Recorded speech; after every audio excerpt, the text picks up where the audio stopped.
வணக்கம். உணவே அமிர்தம் நிகழ்ச்சியில் உங்களை சந்திக்கிறதுல ரொம்பவே மகிழ்ச்சி. இந்த வாரம் முழுக்க போதைப் பொருட்களை பயன்படுத்துகிறவங்க அதிலிருந்து விடுபடுறதுக்கான உணவுப் பொருட்களை பார்த்துக்கிட்டு இருக்கோம். முழுக்கவே பானங்களாக தான் பார்த்துக்கிட்டு இருக்கோம். அந்த வகையில் இன்னைக்கு என்ன பானம் பார்க்க போகிறோம் அப்படிங்கிறத டாக்டர் செல்வ சண்முகம் அவர்கள்கிட்ட கேட்டு தெரிஞ்சுக்கலாம். டாக்டர் வணக்கம். வணக்கம். இன்னைக்கு என்ன பானம் போதைப் பொருட்லேருந்து விடுபடுறதுக்கு பார்க்க போகிறோம்? இன்றைக்கி எலுமிச்சை மூலிகை பானம்னு சொல்லிட்டு நம்ம இதுக்குனுடைய பேர் வச்சுருக்கிறோம்.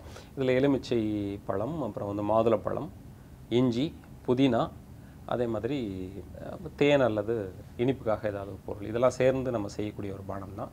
இதில் ரொம்ப முதன்மையான பொருளாக நம்ம முதன்மைப்படுத்தி காட்டுறது அப்படிங்கிறது வந்து எலுமிச்சை தான். எலுமிச்சை இந்த அடிக்ஷன் சொல்லக்கூடிய போதையிலிருந்து விடுபடுறதுக்கு ஒரு முதன்மை பொருளாக நம்ம இதில் அறிமுகப்படுத்துறதுனால எலுமிச்சையோட மூலிகைங்கிறது புதினா மற்ற எல்லாமே மூலிகை தான். அதனால் எலுமிச்சை மூலிகை பானம் அப்படிங்கிறது தான் இன்றைக்கி நம்ம அறிமுகப்படுத்துகிறோம். ரொம்ப சிம்பிளானது டாக்டர். நம்ம வந்து ரெஃப்ரெஷ்மெண்ட்டுக்காக நம்ம பண்ணக்கூடிய விஷயம்தான். ரொம்ப சிம்பிளாக தான் இருக்குது இது. அதான். ஆனால் வந்து போதைப் பொருட்கள்லேருந்து விடுபடுறதுங்கிறது ஆச்சரியமாக இருக்குது. இப்போ இந்த பொருட்கள் மூலப்பொருட்கள் என்ன அடிப்படையில் வந்து போதைப் பொருளுக்கு எதிராக வேலை செய்யுது டாக்டர்?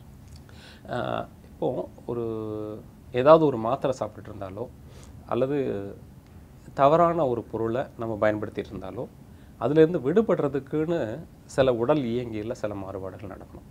அந்த உடல் இயங்கியல் மாறுபாடுகள் ஏற்படுறதுக்கு இந்த கலவை உதவியாக இருக்குது.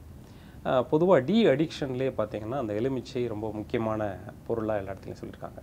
இப்போது அந்த அடிப்படையில் தான் நம்ம இந்த 5மே சொல்கிறோம். நெல்லிக்காயாக இருக்கட்டும் அல்லது இஞ்சியாக இருக்கட்டும், இன்னும் சொல்லக்கூடிய 2-3 பொருட்களாக இருக்கட்டும். இதில் எலுமிச்சை அப்படிங்கிறத பொறுத்த வரைக்கும் எலுமிச்சை சாறு மாத்திரம் நம்ம குடிச்சிட்டு இருந்தோம் அப்படின்னாச்சுன்னா நாள்பட அந்த போதைப் பொருட்கள் பயன்படுத்தினதுனால உடம்பில் ஏற்படக்கூடிய அந்த பதிவுகள் எல்லாம் முழுமையாக நீங்கப்படுறதா பல ஆய்வுகள் நமக்கு சொல்லுது. இதோட இந்த கலவை அப்படிங்கிறது பொறுத்த வரைக்கும் புதிய செல்கள் உற்பத்தி ஆகிறதுக்கு உதவியாக இருக்குது. இப்போது நம்ம உடம்பில் சில செல்கள் அழிஞ்சு புதிய செல்கள் உருவாகுது அப்படிங்கிறது எல்லாமே நமக்கு தெரியும். இந்த உருவாகக்கூடிய புதிய செல்கள் அதனுடைய அந்த உயிர் ஓட்டம் எல்லாமே வந்து புத்துணர்ச்சியோடு இருந்தது அப்படின்னாச்சுன்னா அந்த பழைய நினைவுகள் மறந்து அந்த குடிக்கணுன்ற எண்ணம் முழுமையாக நீங்கிறதுக்கு அது உதவியாக இருக்கும். இப்போ இதில் நம்ம கலந்துருக்கிற பொருட்கள்லாம் பார்த்திங்கன்னா புதினாவாகட்டும், மாதுளை ஆகட்டும், எலுமிச்சை, இஞ்சி, இந்த கலவை அப்படிங்கிறது ஒரு அற்புதமான கலவை. இது எல்லாமே வந்து காயகல்ப மூலிகைகளாக நம்ம சொல்லப்படுறதா இருக்குது. இந்த கலவையை நம்ம வந்து பானமாக பயன்படுத்திகிட்டு இருக்கும்போது அன்னைக்கு கழியக்கூடிய அல்லது அன்னைக்கு இறந்து செல்லக்கூடிய அந்த செல்கள் அழிந்து புதிய செல்கள் உருவாகும்போது அந்த புதிய செல்கள் வந்து பழைய பதிவுகள் இல்லாமல் அந்த பழைய நியூரோ டிரான்ஸ்மிட்டர்ஸ்னு சொல்லக்கூடிய மனதினுடைய எதிர்மறையான எண்ணங்களை பதிவு செய்யக்கூடிய வேதிப்பொருட்கள் இல்லாமல் புதிதாக உருவாகிறதுக்கு வாய்ப்பு இருக்குது. அப்போ அந்த புதிய செல்கள் உருவாகும்போது புத்துணர்ச்சியோடும் இளமையோடும் பழைய நினைவுகள் இல்லாமலும்ங்கிறது இந்த இடத்துல அழுத்தி சொல்கிறதுக்கு காரணம் என்னென்னா ஒவ்வொரு செல்களுக்குமே தனிப்பட்ட ஒரு உயிர் உண்டு, தனிப்பட்ட ஒரு எண்ணம் உண்டு அப்படிங்கிறதான் சித்தர்களுடைய எண்ணம். அந்த மாதிரி புதிதாக உருவாகக்கூடிய செல்களில் வந்து பழைய பதிவுகள் இல்லாமல் ஒரு போதை பழக்கத்திலிருந்து மீள்வதற்கு ரொம்ப முற்றிலுமாக மீள்வதற்கு உதவியாக இருக்குது.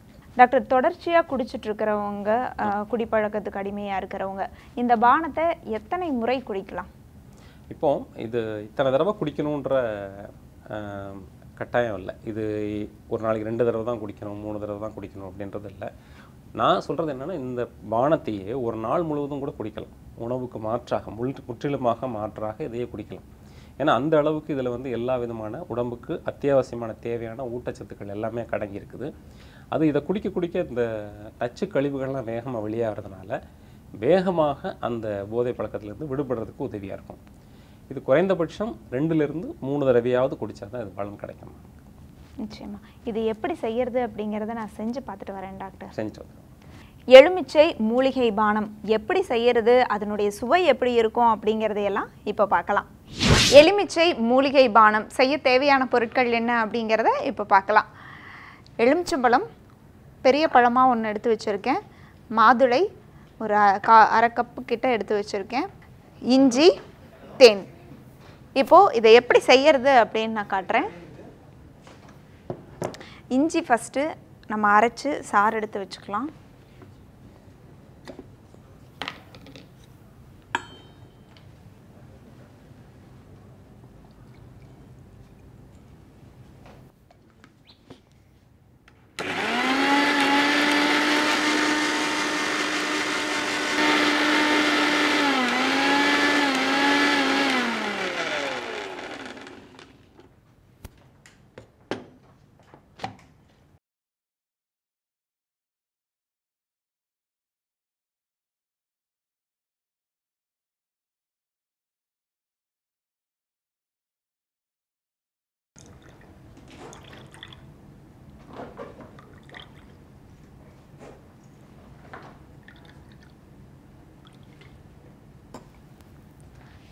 இஞ்சி சாறு நான் எடுத்து வச்சுட்டேன்.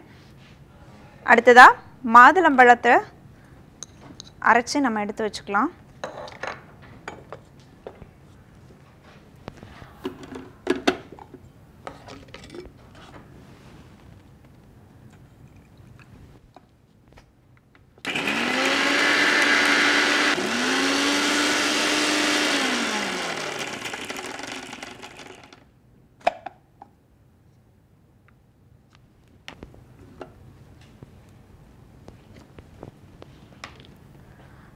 மாதுளம்பழ சாறையும் எடுத்து வச்சுக்கலாம்.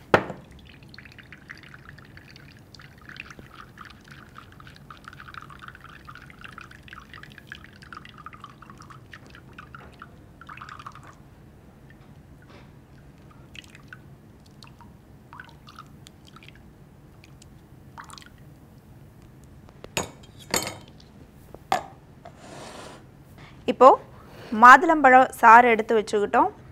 இந்த கருவேப்பிலை சாறை இது கூட கலந்துக்கலாம். எலுமிச்சம்பழம் இதை நான் வந்து பிழிஞ்சுக்கிறேன்.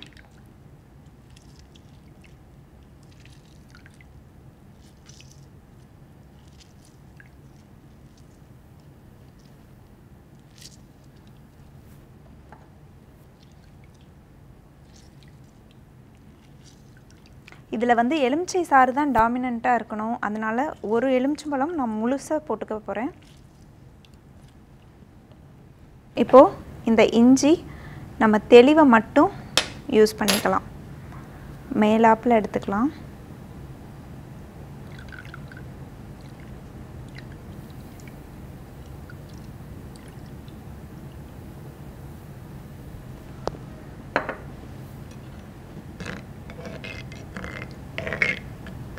இப்போது இதுக்கு தேவையான அளவுக்கு இனிப்பு சேர்த்துக்கிறேன்.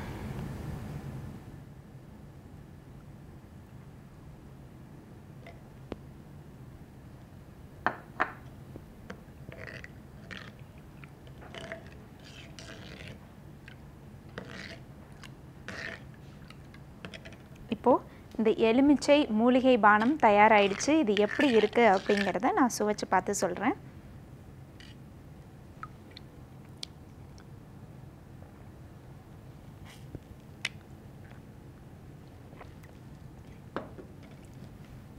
ரொம்ப பிரமாதமாக இருக்குது. இந்த எலுமிச்சையோட சுவை வந்து அதிகமாக இருக்குது. ஏன்னா இப்போ நம்மளோட குவான்டிட்டி பார்த்திங்கன்னா 1 கப் அளவுக்கு தான். அந்த அளவுக்கு நம்ம ஒரு எலுமிச்சம்பழம் போட்டிருக்கோம். ஸோ அதனுடைய அந்த புளிப்பு சுவை கொஞ்சம் நல்லாவே தெரியுது. அது கூட அதுக்கு நல்லா வந்து என்ன சொல்கிறது, ஒரு நல்ல கம்பேனியனாக நம்ம சேர்த்துருக்கிற இந்த கருவேப்பிலை, அதே மாதிரி இஞ்சி சாறு, இதெல்லாம் ரொம்ப ரொம்ப பிரமாதமாக பிளெண்ட் ஆகியிருக்கு. அதில் நம்ம வந்து தேன் கலந்துருக்கோம். அந்த இனிப்பு ரொம்ப அருமையாக தெரியுது. நிச்சயமாக இது உங்களுக்கு ரொம்ப ரொம்ப பிடிச்ச ஒரு பானமாக இருக்கும். மதுப்பழக்கம் இருக்கிறவங்களுக்கு இது கட்டாயமாக ஒரு தீர்வாக இருக்கும். நீங்களும் உங்கள் வீட்டில் ட்ரை பண்ணி பார்த்துட்டு எப்படி இருந்துச்சு அப்படிங்கிறத எங்களுக்கு எழுதி அனுப்புங்க. நேர் கேள்வி பகுதிக்கு வந்துட்டோம். இன்றைக்கி நேர்களுடைய கேள்வி என்ன, அதுக்கான பதில்கள் என்ன அப்படிங்கிறத பார்க்கலாம். திருவையாறுலேருந்து பிரபு அப்படிங்கிறவங்க கேட்டிருக்காங்க டாக்டர். அதாவது அவங்களுக்கு வந்து நிறைய விஷயம் நல்லா ஞாபகம் இருக்கும். ஃபோன் நம்பர் எல்லாம் கூட அவர் ஞாபகம் வச்சுக்கிறாரு. ஆனால் சில குறிப்பிட்ட விஷயங்கள், முக்கியமான விஷயங்கள் அவருக்கு மறந்துடுது. எவ்வளவு நினைவுபடுத்தி பார்த்தாலும் அந்த நினைவு வர மாட்டேங்குது. இது ஏதாவது பிரச்சனையா, இதை நான் எப்படி சரி செய்யணும், இதுக்காக ஏதாவது சிறப்பாக சாப்பிட்ணுமா அப்படின்னு கேட்டிருக்காரு. பொதுவாக இது வந்து இந்த ஃபோன் நம்பர்ஸ்லாம் நினைவு இருக்குது அப்படின்னாலே வந்து அவருடைய நினைவாற்றலில் எந்த விதமான குறைவும் இல்லை அப்படிங்கிறது.